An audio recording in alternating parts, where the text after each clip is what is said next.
Hello everyone and welcome to the channel. In this video guys, I'm going to guide you 2 steps to fix this issue.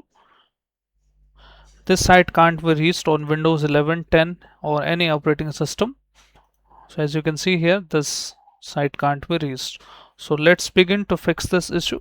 First of all guys, this issue occurs due to some manual configuration or the proxy setup on your system.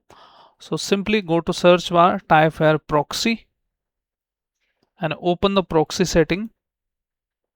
And once you look for this option, go for manual proxy setup, edit, and then disable the use proxy server here, and then save the setting, and automatically detect settings should be enabled on your system.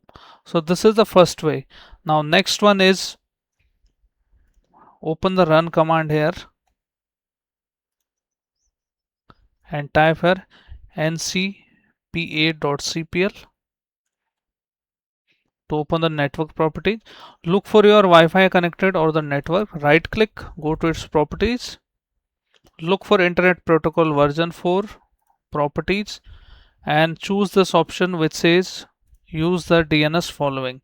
So type for 8.8.8.8 and in the alternative 8.8.4.4 and then click on OK and make sure opt-in IP automatically selected. OK.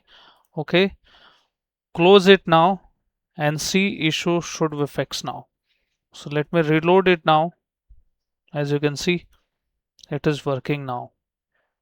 So this is a quick video guys, and I hope your issue is fixed now. If your issue is fixed, then hit like, subscribe and share. Thank you. Thanks for watching.